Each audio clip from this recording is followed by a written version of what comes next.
be starting my speech in 3, 2, 1.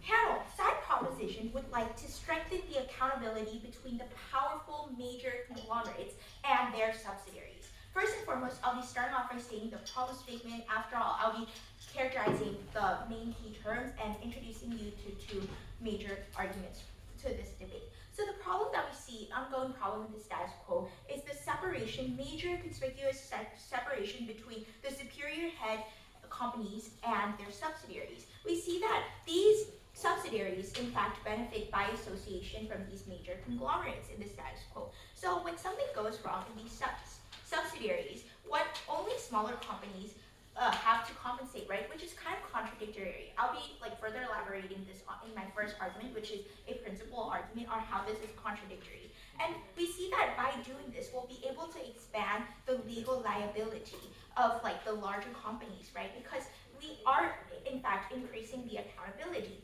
I would like to give an analogy to further elaborate this, right? We see that in international law, when a soldier is imported into another country to serve there, right? If they commit an atrocity, the person who's responsible for it would be the head of that soldier, right? That junior, for instance. So that person should be held accountable for it because the soldier is working under their supervision. So if something goes wrong, we have to spread the liability, right? We shouldn't be throwing the junior under the bus and only blaming it on them because in fact they're working under the head. So the root cause of this problem stems from that, the fact that the companies in the status quo are overly powerful, right? They exert so much power onto these subsidiaries when in fact they're not taking responsibility or accountability as much as they should be doing. So some basic characterization here. We see that parent companies in the status quo, right, gain benefits. They share common resources, right?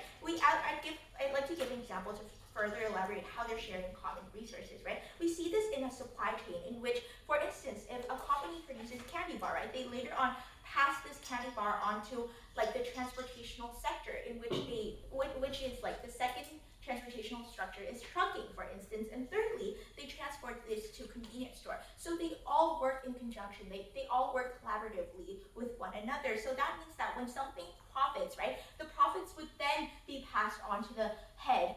However, in the status quo, we see that this is not the case. So if something goes wrong with the subsidiary is in fact the only and sole sector that is being negatively impacted because the head companies aren't taking liability on this. That's why on side government, we're trying to expand and increase the liability of it. What are their incentives, right? We see that we want to expand or grow. What are the incentives of these major, huge companies like Nestle to expand their subsidiaries, right? Their incentive or motivation to do so is that they would like to expand or grow their customer target, right? They would like to expand their radar. That is why we believe that both the subsidiary and the head companies themselves are both accountable, right? Because they held this strong, tight-knit bond and relationship with each other. They both benefit from each other. It's just a mutual relationship. And we view that parent companies currently exert amount of control, right? They're the subsidiaries are never completely independent because they're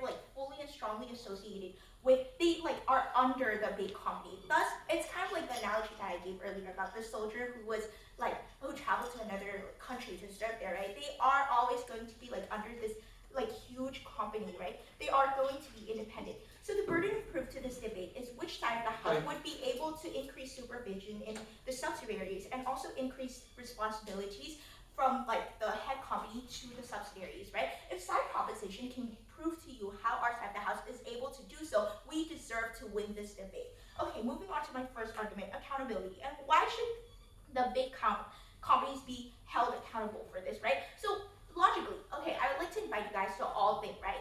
Okay, imagine if they profit from you, they should all be held accountable for you. If something happens to small subsidiaries, right, they should also be the person who are responsible and share responsibility or share the compensation.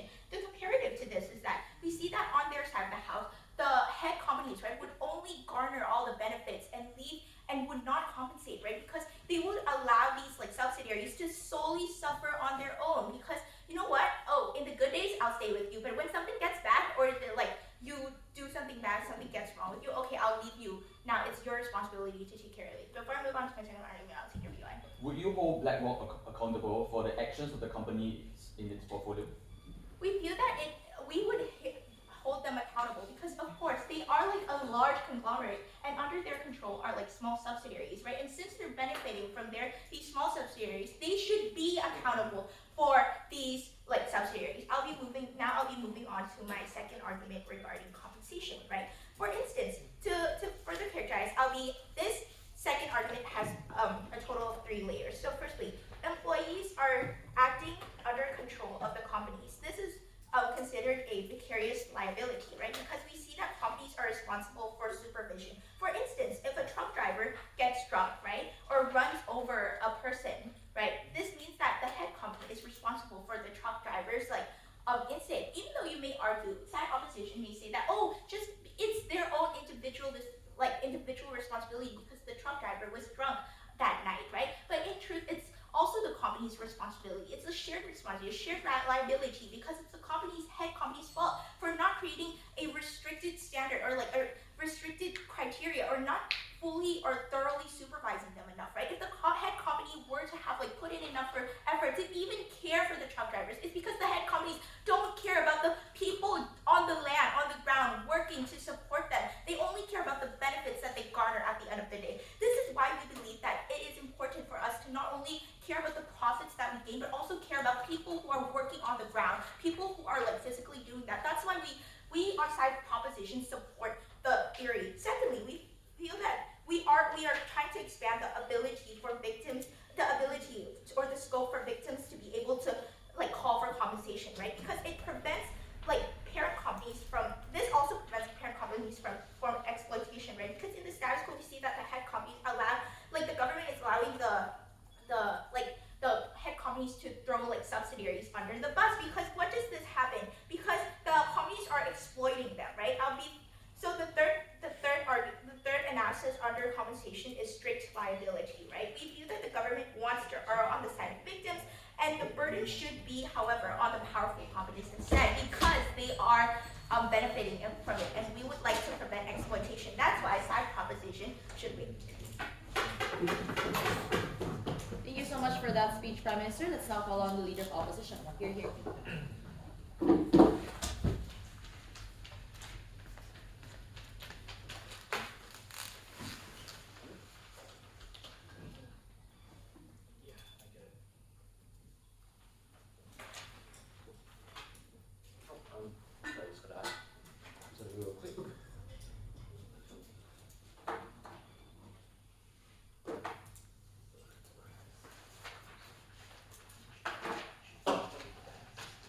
Two questions in your speech. Firstly, why parent companies principally are not liable, and secondly, why this actually removes the possibility of holding these companies actually liable on the practical. And I think that if you believe both of these claims, then this pretty clearly flushes out the government bench. Two questions. So first question then, on why parent companies are just not liable. And the explanation I like to provide is an explanation that goes specifically into corporate governance. The actual reality is that when you buy over a company, you typically do not run that company. This means that in practice, you oftentimes are shareholders in that company, but you elect board of directors who then do the day-to-day running of that company. This means then that the actual decision-making process often is not in your hands. These individuals oftentimes act unpredictably, or in ways that you might not have predicted at all. But beyond that, these are also often passive shareholders, meaning they step away and they don't actually influence the actions of board of directors. They often don't even elect board of directors, they keep the old fellas who are behind. And I'm going to explain why this is the case in 3 ways. The first is that oftentimes, when you are a parent company, you don't have the expertise in how to actually run the company you buy over. For instance, if you're a company like Nestle, for example, you have no idea how to actually run a peach tea factory, for example, or how to actually run a train company. This means that when you are actually going into an agreement with a subsidiary company, you genuinely don't know whether the board of directors is doing a good job or not. You are primarily trying to make an investment. That means then that you probably default to the existing corporate structures that exist, no thank you, in these areas. The second thing is, even if you have perfect expertise and you don't buy that first level, you often just don't have the capacity to do so. You don't have the manpower needed to oversee all of these individuals and their day-to-day oversight. You don't have the capacity to understand the day-to-day management decisions that these corporations are making. In order to supervise a board of directors, you need a board of directors. In order to supervise the management of a company, you need the functional equivalent of another management of the company, and then you need another supervisor to do that. All of these things, therefore, mean that you have no capacity to supervise them on a manpower level, but you don't have the speed and ability to respond to decisions quickly, right? Businesses often have to respond to situations on a day-to-day, changing market trends,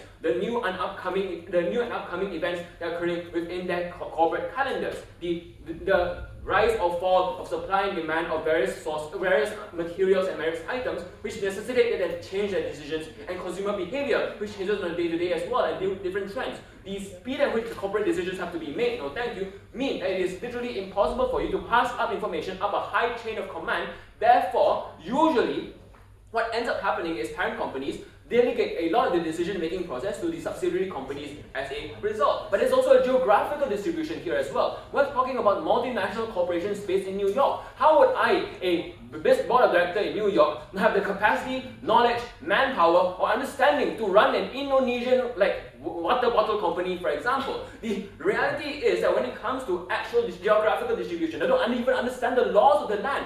All of this then means that in the status quo already, the decision-making processes that go on are just incredibly separate. What does this imply? This implies, that all of the claims coming from Proposition Bench are untrue. That it usually is the case that parent companies don't have the capacity to enforce any strict regulation standards because they generally don't know what's going on. They are not in charge of the decision-making processes there. This means that holding them accountable principally goes against various legal principles. It means that we are holding individuals accountable arbitrarily. And even if this produces utilitarian outcomes, we think it's still messed up, right? That you're causing an individual to be fined or jailed for something that they didn't do. It is still messed up that you lead towards the company being liquidated, for example, in a worst case scenario when the fines are excessive, when you have to lay individuals off who have absolutely nothing to do with the corporate decisions of subsidiary companies. Yeah. If you don't know what's going on with these companies, one, why are you requiring it? But two, what's to stop you from hiring people who advise you how these companies are being run or should be run? So as I mentioned earlier, right, all of the tiers I said earlier mean that you don't have those people around. Like how many massive numbers of individuals you have, there's a large amount of manpower shortage there in terms of expertise. Number two, your ability to get advice on them and respond to decisions has a speed and timeline issue, which means it's impossible for you to do that. All of these things are structural, they are just the case on both sides. The last thing to note, so what the end impact of this argument then is that parent companies are principally not liable and should not be held liable as a result. But let's say you don't believe this stuff and you still believe that you just ought to hold companies accountable, right? You're just sort of hell-bent on that. I'm going to explain to you why this policy destroys any possibility of actual accountability. And the very simple premise of this argument is that parent companies are really powerful. Nestle has a large amount of resources and a massive legal team. Coca-Cola collects resources from all around the world, and Disney and the Disney Corporation is extremely powerful as a result. This means that legally they have massive amounts of resources. They have massive amounts of capital that could possibly spend on lawyers. The second reason is that in court this makes no sense. Lawyers likely are able to make the exact same arguments I mentioned earlier. The evidentiary burden to prove that at some point in the chain of command, your head of directors actually did end up providing the order is extremely difficult to prove.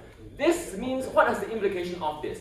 In practice, this means that it is unenforceable as a result in the vast majority of cases. But it gets worse. It means that any lawsuit against a subsidiary company now rings alarm bells at HQ because they might be held accountable for things that are found out or discovered by that lawsuit. What this means then is that they will not restructure the entire corporation and hire a massive amount of teams. They will crush every lawsuit.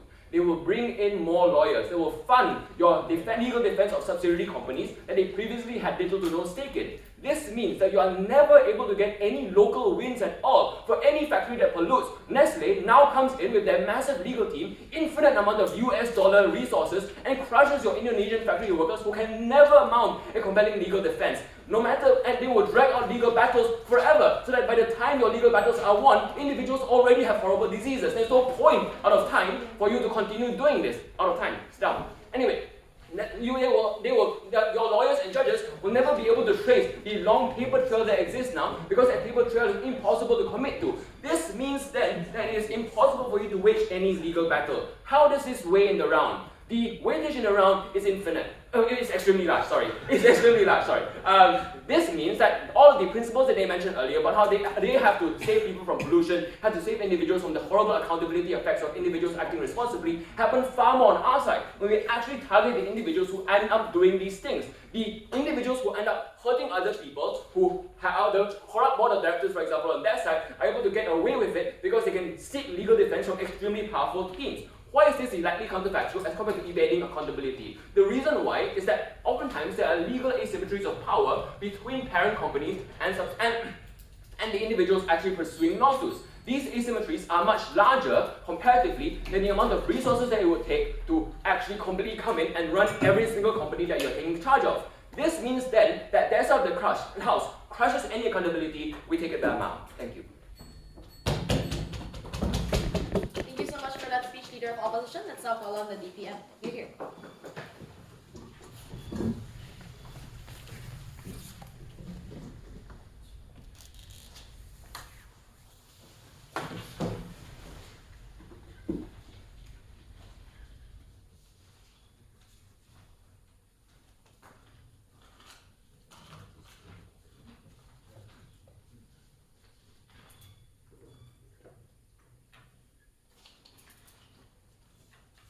Side opposition says that these parent companies are so powerful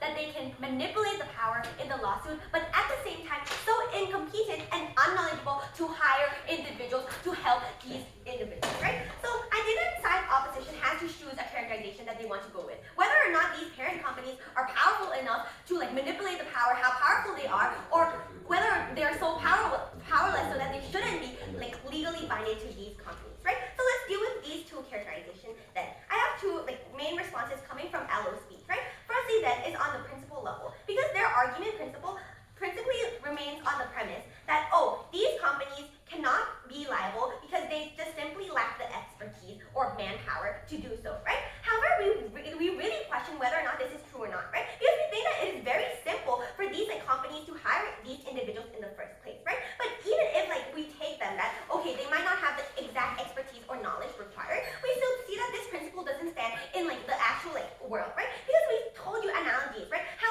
commanders of soldiers, how they don't have complete control over the actions of individual soldiers, but they should still be liable for their actions because there are some part of benefits that they get from them, and also that they are part of training or part of controlling it in the first place. But on the second level, right? Another example would be how hospitals should be held accountable for individual doctors' mistakes, right? When doctors make mistakes in the medical procedure, they are still held accountable for it, right? Because they're the ones who support these doctors, allowing them to exist in the first place, right? So in terms of principle, this isn't true, right? But on the second level then is on how when you buy these smaller companies, you don't run them, you don't make the direct decision, you don't play a part in the direct decision-making process, right? But we reject this premise, right? Because the moment when you share common shareholders, it means that you elect directors together. You pick decisions, you make large decisions together as a whole. So I don't understand why these decisions would be so privatized to these individual companies, right? But even if we take their best case scenario that okay, they have no expertise, we did that on a practical level, it would incentivize these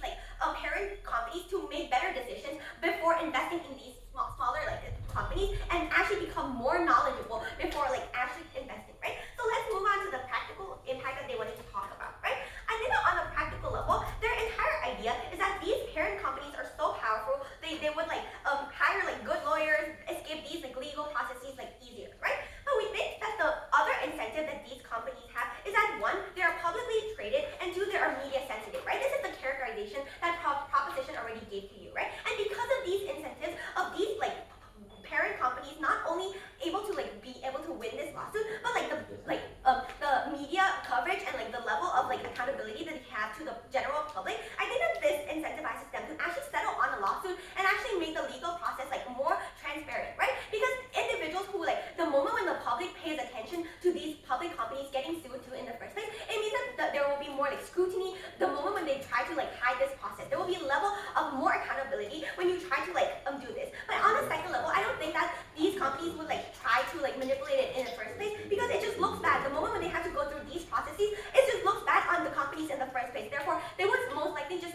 already outlined from proposition is that there is like a very clear separation, right, between these like parent companies and smaller like subsidiaries, right? We told you, right, that under our side of the house, the incentive of corporate behavior is just to be like acquisitive, right? It's just to prioritize expanding, like without making actual conscious decisions, which side opposition concedes to, because the moment when they say that these big companies don't have the knowledge of smaller companies, that exactly proves the fact that there is a problem that exists in the status quo, right? The problem is that these companies don't make wise decisions before investing in these smaller like companies, right? And the problem is this twofold, right? Because on the level of like less filtration, right? The moment and when you have less filtration is the moment when you like encourage the narrative that the faster you expand, the better. The more like subsidiaries you are able to like get is better. But this is like very harmful on so many levels, because on the individual level of the company, I think that it will make them make like worse decisions as a whole. It would make them have to like invest in like unnecessary things, or it would make them like have potential backlash that they wouldn't want, right? On the second level is on the other impacts on society level, right? Which brings me to my next argument, right? On how it improves the social responsibility and public interest of these companies, right? The premise of this argument is that the bigger companies would be less likely to escape from like the social responsibility from the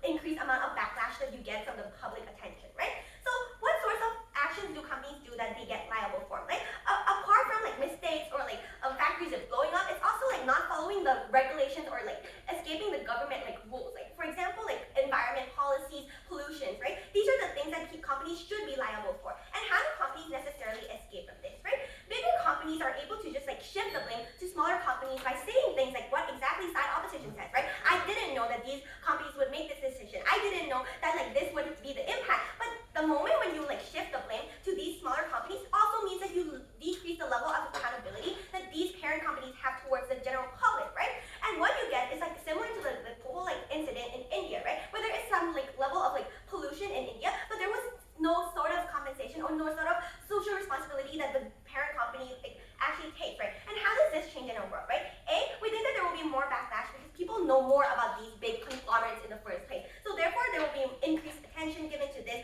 more public scrutiny that these companies receive. But on the second level, then, you get better quality of subsidiaries, right? Because when companies don't randomly just collaborate with people, you can control and regulate the laws among like these companies better, right? The moment when you are able to extend your power and become more accountable, the moment when you are able to control, have more direct say, more direct like power over the policies that these smaller companies implement, the less likely you are able to negatively influence the public. We're so proud to propose.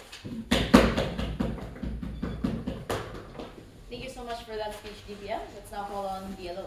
You're here.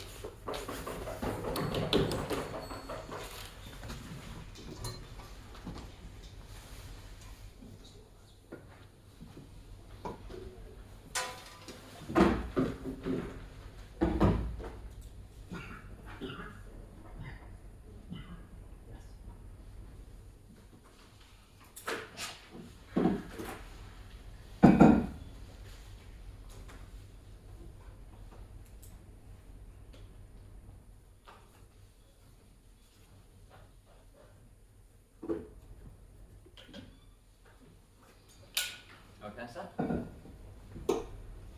The first question I want to ask is, what is the relationship between a parent company and their subsidiaries? If I can prove to you that the causal link between the parent company and the subsidiary is weak, their case has no legal basis. First is that parent companies are just shareholders that have the majority stake in the subsidiary. We do not sue BlackRock for the actions of companies in their portfolio. We do not sue retail investors who invest in index funds for the actions of the companies that exist within the index funds. This is why the claims from government about proximity does not work, because parent companies typically provide things like financing of resources, and they do not control the daily operations or the actual corporate decisions of all of their subsidiaries. This is true because of the corporate structure.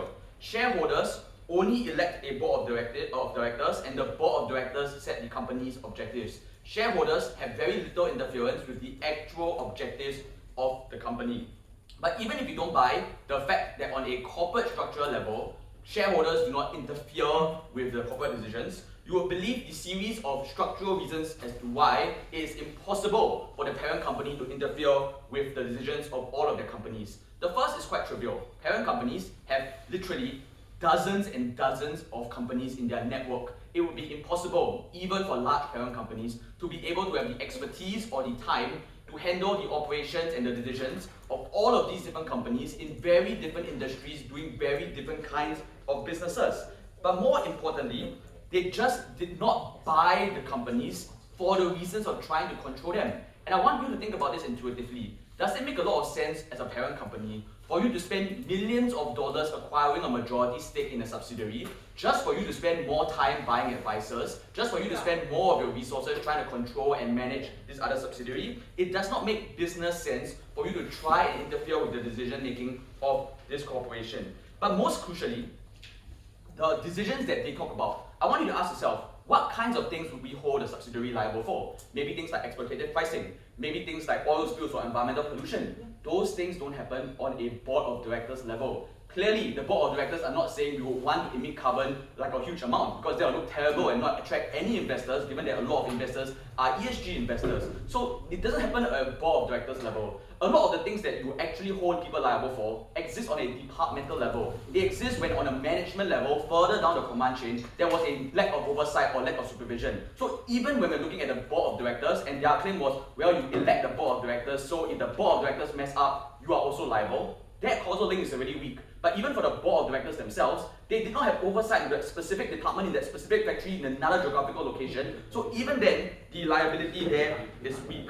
But they asked in the POI to Ian, why would you then buy a company if you do not want to control it? Well, there are a lot of other reasons. For example, you want to increase market share, you want to improve efficiency. For example, if you're a retailer, you can buy the factory or you can buy the transportation service. It allows you to get a lower cost of production. Things like if you collaborate with a company that's a strategic fit with you, with complementary industries. Those are the millions of other reasons why you will acquire a majority stake in another subsidiary that is not about controlling the other company. And those are the incentives that prove that they do not have an incentive to actually interfere in the daily decisions of individuals. At this point in my speech, you will believe that these parent companies do not directly make the decisions like polluting the environment. But their case was, well, it's vicarious liability like a doctor and a patient. For the standard of vicarious liability to apply, you must believe that parent companies have an obligation to control and monitor the actions of their subsidiaries. The first is that this is an impossible standard to apply to parent companies, given that they have dozens and dozens and dozens of different companies, to expect them to have the obligation to monitor every single operation, and the operations of each company is incredibly complex. Each individual company has so many different departments that do hundreds of decisions every day, and yet you expect the parent company to be in control and aware of every single decision that happens there. The standard of vicarious liability is a burden that they cannot expect from these parent companies. But the point here is that the legal relationship between a parent company and a subsidiary is one of financing and sharing resources. There is no obligation in the shareholder agreement for you to interfere and make good decisions for the company. If you are a retail investor, there is no obligation in the contract when you're buying a share of the company to say that you must make good decisions. So this is why it's distinct from the doctor-patient argument, because doctors are expected to take care of patients because of the Hippocratic Oath. There is a formalized relationship, but the formalized relationship of a parent company and a subsidiary is one of a shareholder. If I buy one share in Singapore Airlines, it does not mean that I'm suddenly in charge and responsible for all the decisions that Singapore Airlines make. But look, even if the liability is remote at best, this means that the liability is centralized at best to the board of directors. But even in that case, there's no liability for the parent company. And the reason is simple. When you're electing someone on the board of directors, you're electing them based on resume and CV. You do not know the specific decisions that were made. Would they sue every other shareholder because they elected a board of directors that made a bad environmental policy? Shareholders don't have the means or the desires to run the daily operations, and therefore this is a standard that does not work. The legal case, therefore, is weak. The lawsuits would frequently fail. It will lead to protracted lawsuits that use millions of taxpayers' money, and most importantly, it looks good on the company when they dismiss the case. They are able to flip the media claim on their side of the house. Because they want to maintain their PR, they will invest the millions of dollars to ensure that they win the lawsuit. Yes, POI.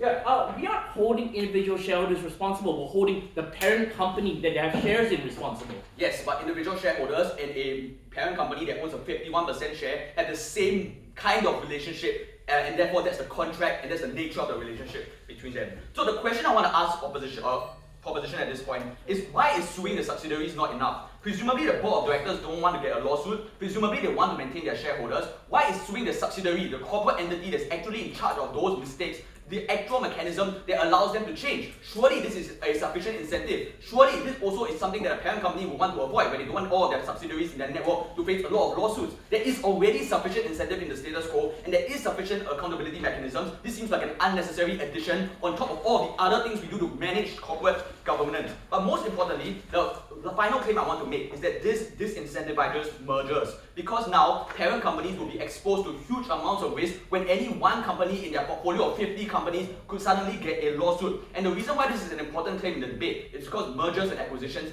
are incredibly important. Not only are they important for providing efficiency and lower cost to consumers, they are simply important because of the kinds of companies they are acquired. If you are willing to sell 51% of your stake in your company, this means that you are in desperate need of equity financing and other sources of revenue are not available to you. For all of these companies that are unable to be acquired by a larger parent company, there's no other source of funding on their side of the house, which means that all of these companies are forced to shut down when millions of people lose their jobs.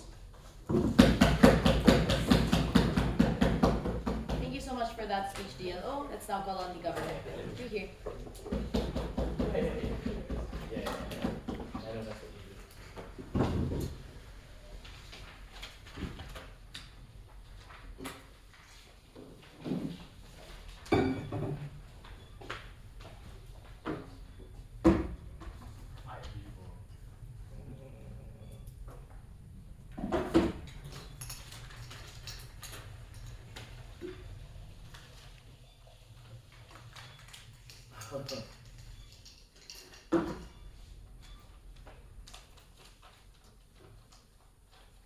My class should be split into two. I'll talk about the principle of accountability and why side proposition wins that principle clash. Secondly, I'll talk about the practicality of accountability. I think that's a lot of what opposition want to talk about. We talk about, but the label that it's actually under shaping corporate incentives, right? Because I think that's a huge part about what they want corporations to do. I think it's important to note that a lot of opposition material is descriptive. It's descriptive. It only tells you what is, they don't tell you what it should be. And it's only later on in material, in second speaker, that we hear an idea for why do we encourage companies to have limited liability? Oh, because we want to encourage mergers and all that. I'll respond to that much later. But I think it's important to know that there was a huge chunk of opposition material based on this idea that we're holding individual shareholders responsible. We're holding the parent company that they own shares in responsible. But secondly, let's use the example here. In their world, we don't sue Blackwater for crimes. That doesn't mean that we shouldn't, right? If people commit war crimes or commit crimes against civilians under their watch, or even if some big subsidiary 2 or 3 levels down commits it, Blackwater should be held responsible for it. We're absolutely proud to stand by that. Let's talk firstly about the principle of accountability, right? Where we think that parent companies should no longer hide behind the corporate veil. We think that you will know that a lot of these principles were not really directly responded to, right? They were just more this is not the way things are, rather than there's a reason why these things are the way they are. Firstly, we talked about strict liability. We talked about how governments in general want to earn the side of plaintiffs. So strict liability is when the burden of proof is placed on the defendant, who, usually big corporations, right, to prove that they are not responsible for whatever happened, right? They're not legally responsible. Which means that it puts the burden of proof not on individual plaintiffs, not your average person, not your person on the ground, and it makes it easier for victims to seek compensation in cases of mass corporate pollution, or in case people have been exposed to health risks, right? The reason why is because we think that someone should be held responsible, but especially because, and this is something that my first speaker talked about, they still haven't responded to, if parent companies can benefit from the profits from these subsidiaries companies, then they should also be held responsible for the same thing as well. We're unsure why this reciprocity should not extend to the parent companies. Secondly, we talked about vicarious liability. My second speaker, and also my first speaker,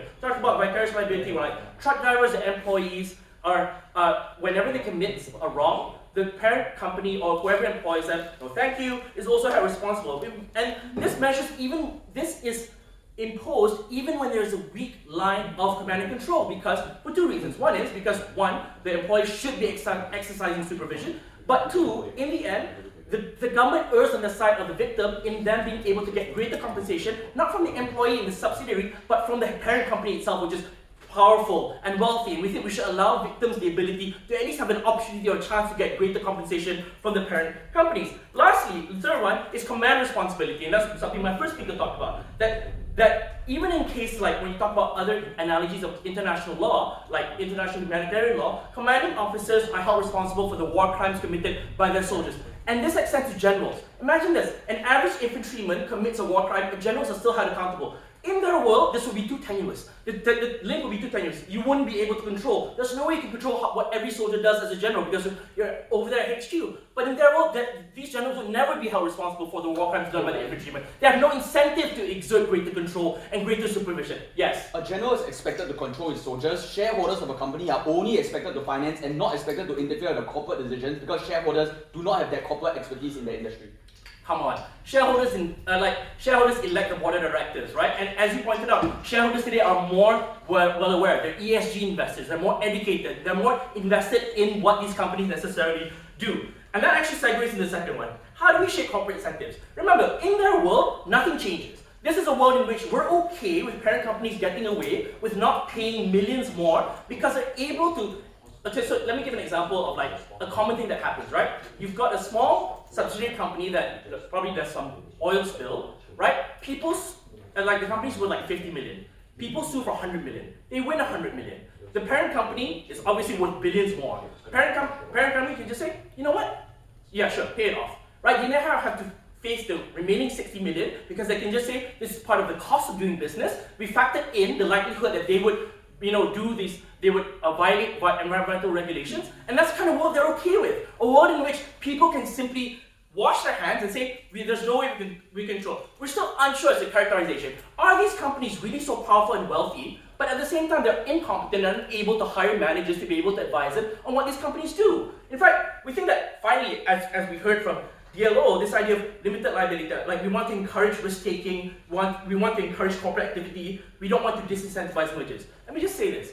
If you want to acquire a company and it's too much hassle for you to be able to exert control and supervision over them, don't acquire them, right? If, for example, you say, oh, this would result in companies not doing well, disincentivize companies that want to be acquired to demonstrate that they're able to follow regulations, that we are able to exert control over our employees. That's the kind of corporate environment we would rather live in compared to one in which we're okay with, I guess to use a phrase from different motion this debate, which is we'll go fast, break things, right? Like that's the kind of world they want to live in, where we're okay with people just having this absolutely capitalistic paradise in which people can just absolutely do that. But I think what's important is DLO didn't engage with the material that came from DPM. Like this would improve the quality of the management of subsidiaries.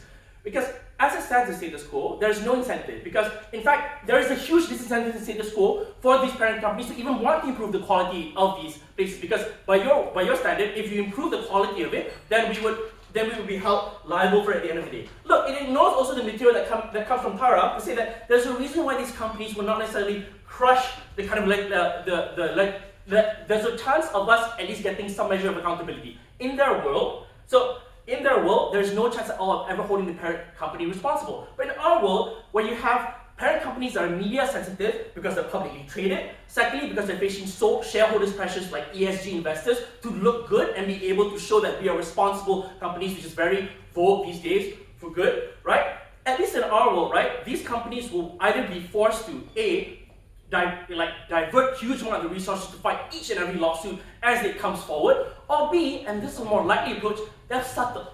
They will settle because it's cheaper as compared to fighting it out in every country that you have subsidiaries in. At the end of the day, ladies and gentlemen, we're not the ones here who are willing to stand by and say, we're okay with the corporate veil. We're okay with big companies washing their hands clean. We stand on the side of victims. We err on the side of the common people who are fighting against big corporations every single day. We're proud to propose. Thank you so much for that speech, Dr. To end the substantive part of the debate, let's now call on the opposition. You're here.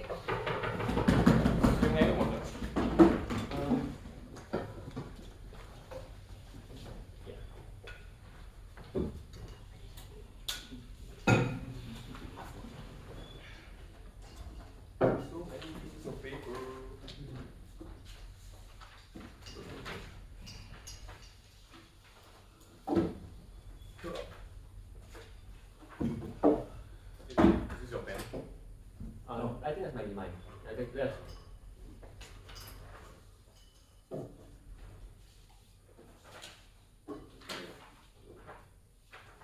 I admire McCab for moving down to wave to respond to Kevin, but now he has to respond to me, and then Kevin. So that's worse, right? The problem is two facts. The problem is a few things. Number one, debate doesn't work on intuition pumps anymore, McCab. And number two, this debate is not about absolute agency, it is about degrees of agency. And I think that's what the missing mechanisms on their side are. So they're missing engagement on our team with regards to whether or not the degree of agency between soldiers is the same as shareholders. We don't think it's the same, and we don't think that works. But three, let's use some Gen Z debate lingo about mechanisms. We don't think they have any mechanisms to explain why companies will therefore, as a result of somehow some level of expertise, be able to hold these subsidiaries accountable to every single thing on the operations to the extent that they don't. What's likely to happen is that they'll crush them in legal battles, and we think they lose this altogether. I'm going to do this like a judge. I'm going to ask you 3 proof points that they should prove to win this debate. The first is that is there direct influence that they need to prove? Number 2 is, will this improve accountability? And lastly, about some issues with regards to relationship with parents and subsidiaries.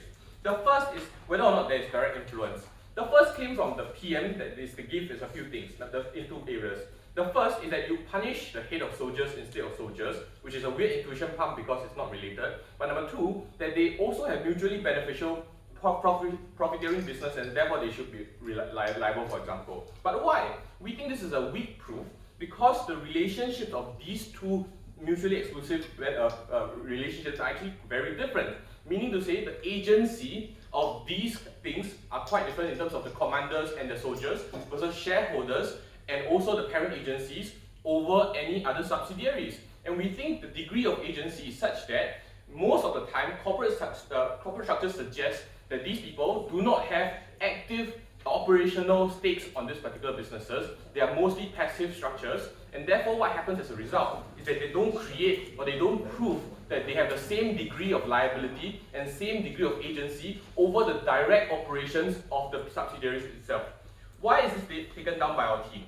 1, we explained there's no direct relationship, there's passive shareholders, there's arbitrary and legal principle. They say that shareholders make decisions together, and therefore it must be somehow directly influential. That's not true for 2 reasons. Number 1, we explained to you parent companies' relationship with subsidiaries are such that it's impossible to create expertise for these particular parent companies over the direct operations of every single part of their portfolio to begin with. And we think the reason why is because they are funding these companies or subsidiaries to begin with, but they do not have the direct expertise over the kinds of area influences that they have currently. But number 2, we also explained that it's not the board of directors, but it's the departmental level that makes the corporate the decisions to do the operations, for example. So they should be held liable, and they should have some level of agency over the actions of them, not the parent company who largely finances these businesses and not actually do the actions or do the operations of this business to begin with. So therefore, as a result, they do not answer whether or not there's a direct influence because the degrees of agency is much lower on our side than compared to their side, because we think it is important for us to think about degrees of agency with regards to these particular corporate structures to begin with. The second thing we want to talk about is whether or not this improves accountability, because they make a very bold claim to suggest that if you hold them liable, you can sue them for compensation, and otherwise you get a situation where you throw the subsidiaries under the bus. We tell you that these parent companies actually, once they've invested in these subsidiaries, do have interest to keep this particular situation alive, and they don't want any accountability whatsoever, even if they do businesses. So in the avoidance of any liabilities and accountabilities or legal battles to begin with, what will happen as a result is if you want to hold them accountable, they will arm themselves with superstar lawyers, they will arm themselves with money, to the extent where all legal battles out there is likely to be futile because the parent companies don't want to accept liability to begin with at the start. But secondly, and more importantly, what happens as a result is that you also drag legal lawsuits to begin with. So if under their side, if we are allowing this particular lawsuits to tackle the parent company to begin with, we think what happens as a result is that you drag the lawsuits, especially because you are fighting Pepsi now, and you also create even harder burdens of proof to this particular parent company. And what happens as a result is that you don't know under their side will happen in the lawsuit. We don't think that's happening to begin with. Which is, but before that, yes. Isn't it more detrimental to the parent company that Pepsi is named in the lawsuit as opposed to one of their subsidiaries? No, we don't think so. We think the operational element of this particular company ought to be liable for the actions of their business. We don't think Pepsi specifically up there means that they will be accountable and means that operational down below them or vertically integrated below them will therefore be accountable. The reason is they obviously don't want accountability and therefore they have money to do this. So therefore what we are trying to prove is that it is possible that a parent company is powerful, but the subsidiaries still have certain amounts of agencies to therefore control the particular operations and therefore be liable to those actions to begin with. We think what happens is you reduce accountability under their side is because there's no ability for you to get any legal recourse altogether. Their final argument on their side is that now people will settle. These Pepsi companies, they don't want this kind of PR situation to happen and therefore they will settle. But we don't think they will settle for a few reasons. Number one, in order to settle, you need people to actually sue them. But it's more likely that actually people won't want to sue Pepsi because they understand it is a much larger battle out there. And therefore, as a result, you won't want to sue them, and therefore you won't even get a settlement to begin with. But in the instance where there is a class action lawsuit that actually happens, and they haven't proved this by the way, it will be crushed under their side because parent companies have big monies and big pockets to begin with. So we think it is much worse. But what we think, more importantly also, is that it's likely that they will crush them because it's much cheaper to crush them than compared to actually changing all the operations in every single business out there because it requires hiring of businesses, hiring of expert advisors amongst other things, which they haven't responded to. These are changes that are simply structurally impossible, and they cannot do this much in time and market changes to begin with. It's like kind of like slaying the hydra, right? Like what you slay one and suddenly pop up, and then there's something that's kind of annoying to begin with. The last thing we want to talk about is that we want to save fledgling businesses because the alternative under their side is that no company will acquire businesses, and as a result, you let big companies acquire them on the cheap because they cannot find ways to finance their own businesses. Many millions of people lose their jobs. We're very proud to propose. Thank you so much for that speech, Opwip. Let's start off the replies with the opposition reply. Here.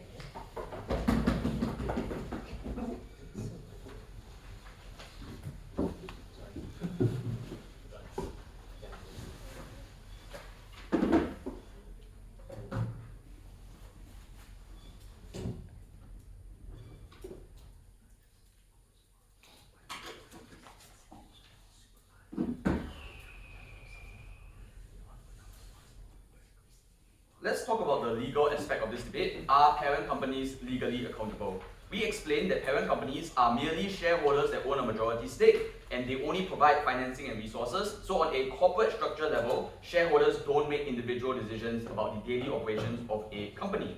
We did not just assert this, we justified this by explaining that there is a capacity issue and an incentive issue to manage a subsidiary, especially when you have dozens of subsidiaries in your network. Well, they then said it is about vicarious liability because you elected the board of shareholders and it was the board of shareholders that made all of those bad decisions. We told you that even when talking about the board of directors, this does not apply because board of directors don't explicitly say things like they want to pollute the environment. A lot of times it's because there is a failure in passing down the message along the chain of command, which means that a lot of the harms that they want to sue for exist more on a departmental level. But more importantly, think about the way in which a shareholder elects someone on the board of directors. They elect someone based on things like their resume or CV. So they're not complicit in actively choosing someone that wanted to hurt the environment. A lot of this is retrospectively assigning blame to the shareholders for making a mistake and choosing a board of directors, but that does not equate to liability of polluting the environment. At best, they just chose a wrong board of directors. So there is no negligence, and most crucially, their intuition terms don't work because doctors are expected to care for their patients and generals are expected to control their soldiers, but shareholders are not expected to control the daily operations of a company because shareholders exist on a corporate governance level. They interface with the corporate objectives, not the operations, and what people sue for are the messes up in the operations. But the last thing to say here is that this is just an unreasonable standard to apply for the simple reason that there are dozens of companies, dozens of factories, dozens of departments, and hundreds of different daily decisions. We cannot centralize all of the blame to a parent company. It would be impossible for them to monitor all of these different things. So, We pointed out that this policy and the basis of this policy defies our conventional understanding of how do we assign liability. They had two responses at this point. The first thing is, well, shareholders are not reliable now, but maybe we should make them liable. This is an absolutely absurd claim that fundamentally changes the entire role of what shareholders ought to do. This is an insane burden to take, because now they want to assign the responsibility of C-suite individuals, they want to assign the responsibility of managing directors to shareholders. Note, in terms of the contractual relationship that a parent company has to a subsidiary, it is not very different than the relationship between an asset manager and a subsidiary. Right? Like BlackRock owns a huge stake in many companies, but would we expect BlackRock to start managing the company almost as if they were a C-suite member? Again, they are mixing up the responsibilities of the different people that exist within the corporate structure. Their next response was to say, we are just describing things. Yes, we are, because this policy has to be implemented in reality, and so we need to view it in relation to legal principles. And note, because we pointed out that this policy defies all conventional legal understandings of how we assign corporate liability, this means that the cases they launch will always fail because they will never meet the standards of proof. So the first link in their argument doesn't even work, because for any of their downstream arguments to work, you had to believe that there was a high probability that these cases would work. But for all of the legal reasons that we gave you, it will always be ambiguous, and you would struggle to actually mount a case to say that the parent company was actually liable. I'm not a law student, but the burden of responsibility is on the plaintiff to prove that the defendant was actually guilty, and they would struggle to do so because the causal relationship is so infinitely remote that you could never prove that the parent company was ever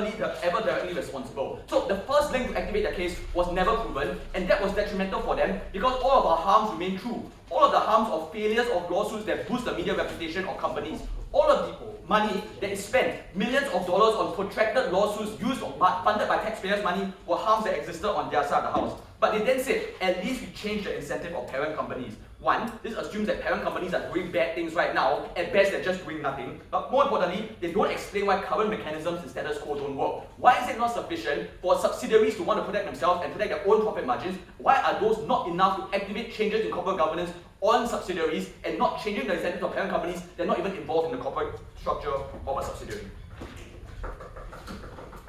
Thank you so much for that speech of reply. To end today's debate, Gov reply. Here, here.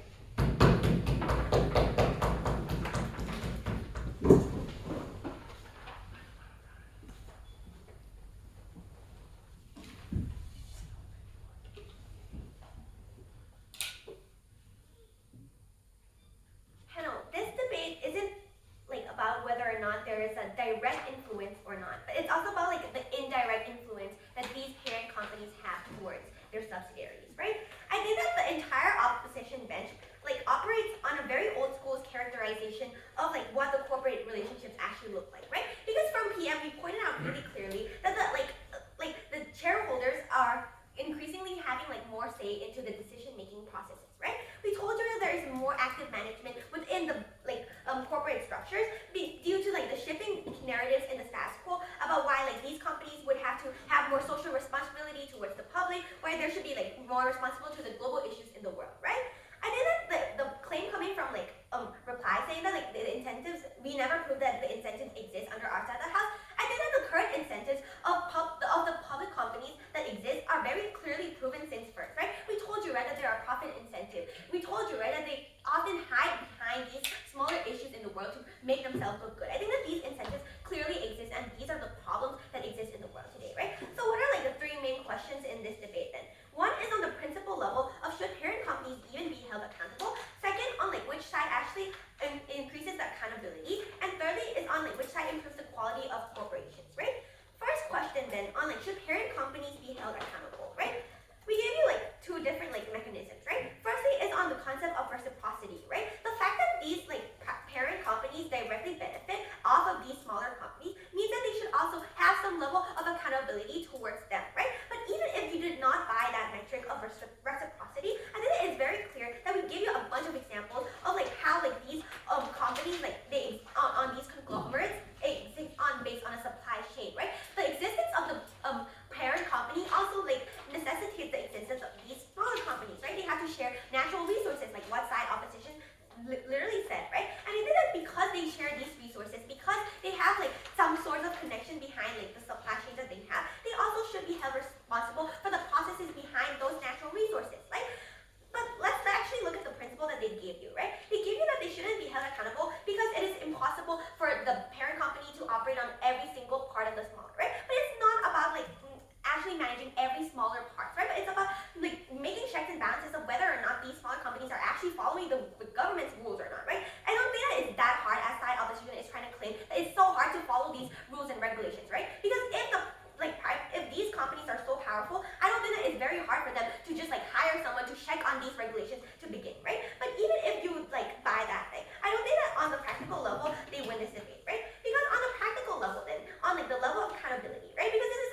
of the debate, they said that they would drag the lawsuits, there would be a harder burden of proof, and therefore they would be able to escape, right? So what we give you as a counter mechanism is that these companies wouldn't be incentivized to like drag the lawsuit in the first place, right? Because it looks bad on them, right? We told you the impact of media perception on these individuals, right? And I think that the media will more likely like emphasize on the underdogs, the harder like claims it is to prove. The moment when you say see Pepsi on the news, it would incentivize like people to actually find faults in these companies and actually try to be successful, right? But even if we take them at their best, I think that the harm under our side of the house is very marginal, right? Because in the worst case scenario, given that their characterization is that like people lack like these parent companies lack geographical knowledge or specific knowledge, I think that the harm will be much worse under their side of the house, right? Because they leave it up to these smaller companies with the very specific knowledge of these like smaller geographical laws to like outweigh the harms of like the national level, right? And under their side of the house, I think that like the harms, it will be worse, right? Because the geographical knowledge or the specific things that the companies can actually like just say that like, oh, this is like a specific thing that exists, I think that it will be much worse under their side of the house. But under our side of the house,